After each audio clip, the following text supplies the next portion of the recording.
country. And we find that, it's not only a great way to reduce our carbon footprint, it's a great way to improve our health, because then we're getting that food back into the American diet, which has kind of gone astray and left healthy food behind. So then to look at recycling and recycling manufacturing, which can be another. There's no way to make it less dark. There's not really. No, you need to get a lot closer to her, and so the sound will. Or we bury it, and we pay a lot of money to do that. Well, instead, we know that we can actually be recycling recycling and reusing about 80 or 90% of the waste stream. We actually don't have to have a waste stream. We can be creating jobs and reducing the pollution that would result, as well as the carbon emissions from the incineration. So this is another win for creating jobs, for our economy, for our health, and for reducing our carbon footprint. And then a fourth area in transportation. In Copenhagen, 40% of people ride their bikes to commute to work. So if we were creating the jobs, building the bike paths and the safe sidewalks, we could be integrating that active transportation into our communities. And that's not only good for our carbon footprint, it's really good for our health. And here's the staggering thing. We're spending 50% of the state budget, if you can believe it. That's 1 out of every 2 tax dollars now, $14 billion out of a $28 billion budget being spent on health care, but it's actually disease care that we're spending money on because we're all sick from this way of life that we lead. But creating the green jobs in the green economy, reducing our carbon footprint, we basically build an infrastructure for health at the level of our communities with the healthy food, the clean air, the active transportation, the recycling manufacturing. So it's this wonderful win-win that puts people to work, that cleans our air, reduces our carbon footprint, reduces our reliance on foreign fuel, and it makes us healthier and reduces this major driver of this huge expense in our budget. Imagine what it would free up in our budget if, excuse me, instead of spending $14 billion, we could even reduce it by 10%. And let me just give you one really exciting example of where this happened. This is not to give credit to Cuba, but when Cuba had their oil crisis, do you remember what happened when their oil pipeline went down? I don't know if you've heard about the story of the sort of food revolution in Cuba that happened when their oil pipeline went down. They had to convert to active transportation, that is, people got out their bicycles and also their buses. So they weren't driving around in their cars, and they had to convert to organic agriculture overnight, because otherwise they were going to starve. So they got out their draft animals and put a lot of people to work in farming. And what do you think happened to their health statistics? Unbelievably. And it was like overnight. So within 3 to 5 years, death rates from diabetes had gone down by 50%. We can't do that spending billions of dollars. We can't do it. They didn't spend a penny. All they did was give up oil. And suddenly they got healthy. Diabetes went down by 50%. Obesity rates went down by 50%. Heart attacks, death from heart attacks went down by 30%, and strokes the same, and all-cause mortality went down. You'd think, my God, they were having this major depression. Their GDP went down by 50%. Ours goes down like 0.25%, and we're in a crisis. Theirs went down 50%, and everybody got healthier. So, it just makes the point that there's an incredible win-win here, that by just doing the right things for the planet, doing the right things for the climate, we're doing the right things for our health, and we're creating, just a surge of green jobs and getting our economy back on track. And that's the kind of vision that I've been seeing from the leadership campaign, because you're really talking about doing what we need to do and just letting business as usual not call the shots. And and I'm sure you're being told that the political climate just isn't right. So what do? Do we sit down and shut up? No! That's right. We change the political climate. And how do we change the political climate? Vote.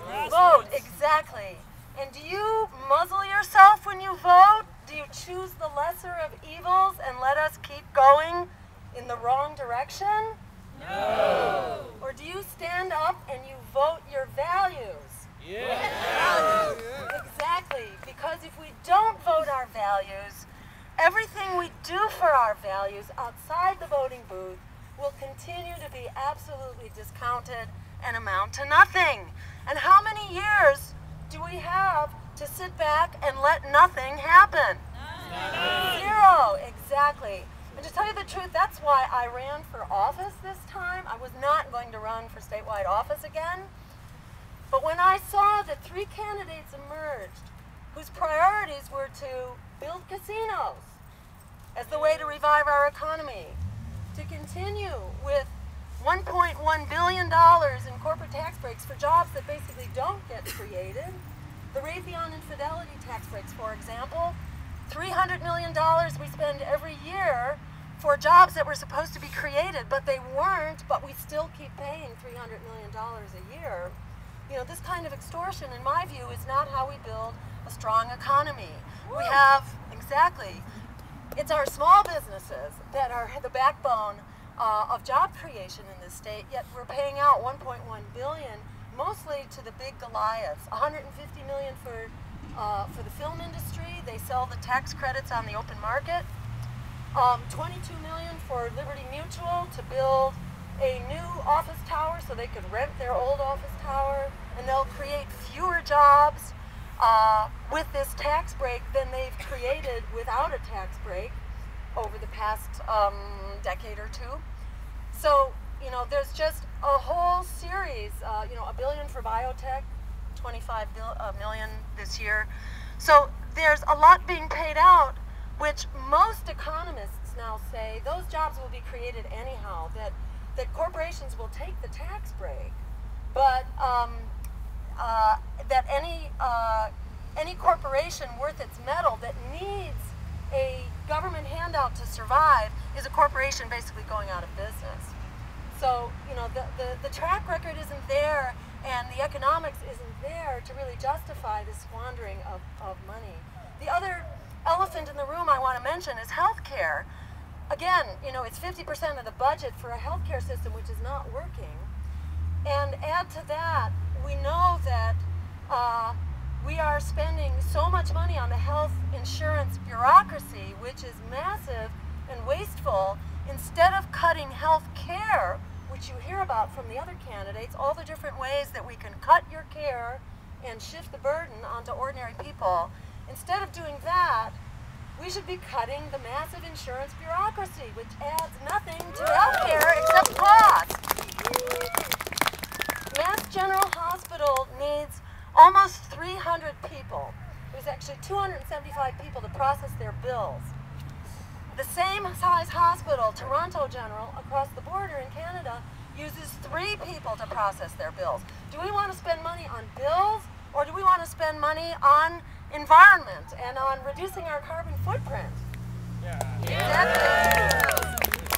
So, bottom line is, there are great things that we can do. The leadership campaign, in my view, really is, it's the present. It's not just the future, it's the present.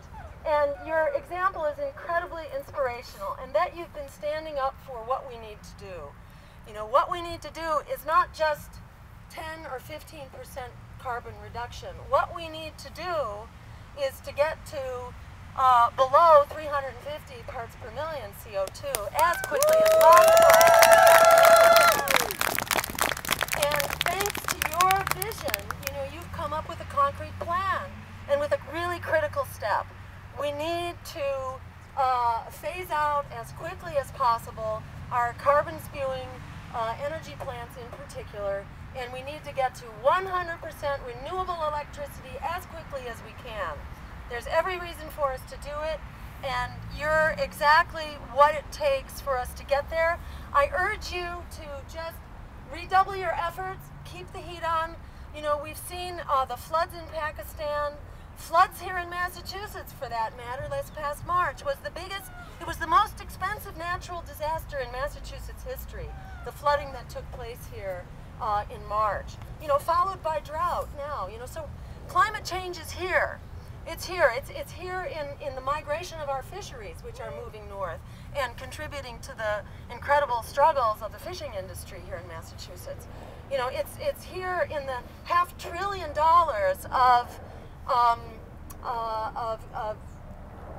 of capital, of buildings and facilities which are at risk for flooding and severe storm damage by mid-century, as recently estimated by you know, an international insurance group along with the World Wildlife Fund.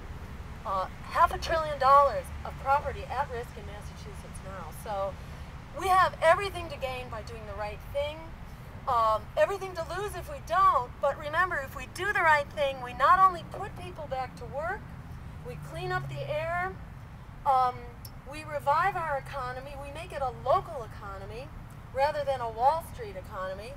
We make it a renewable energy economy, not a dirty energy economy, and we improve our health. So we have everything to gain by going this direction, and we have everything to gain by going into the voting booth and standing up for what we believe. And if you are interested in helping out with the campaign, we have a sign-up sheet here tonight. You can also join the campaign through our website. It's a time of incredible opportunity. You know, crisis is opportunity. People are not buying the pablum that they're hearing from the corporate press right now about the 3 versions of business as usual that you have to choose from. And those candidates, again, are all supporting the same basic issues. The casinos, the charter schools pitted against public schools in a way that we all lose. More of the profiteering, budget-busting health care, and more of the corporate tax break economy, which has made us an economy of survivors. That's, you know, so it's ground to gridlock. It's just ground down into where it's not moving. So we've got 3 versions of business as usual, or you can vote for real change that would get us to the 100% renewable electricity that we need within 10 years, along with a healthy, just, secure green future that you are all about. So thank you, Leadership Campaign. Keep up your good work, and I look forward to working with you down the road. If you'd like to be a part of the campaign, just let me know. We've got plenty of door knocking and visibilities and sign holding and all that. And we're finding loads of people are just not happy with what they're hearing. And it's like fish in a barrel right now to be telling people about our campaign that we can have affordable health care. We can have 50,000 green jobs within the next year. You don't have to wait 4 years to get 3 casinos built to create 12,000 low-wage, dead-end, insecure jobs. We can create green jobs right here and now. So we have everything to gain. Let's tell the world about it, and let's just spring forward. Every vote, in my view, is a victory. We don't have to win this to win. When we stand up and we start getting traction and we have a voice, we will see things start to change, and not until then. So more power to you for all you're doing. Keep leading the way, and thank you so much for being here tonight.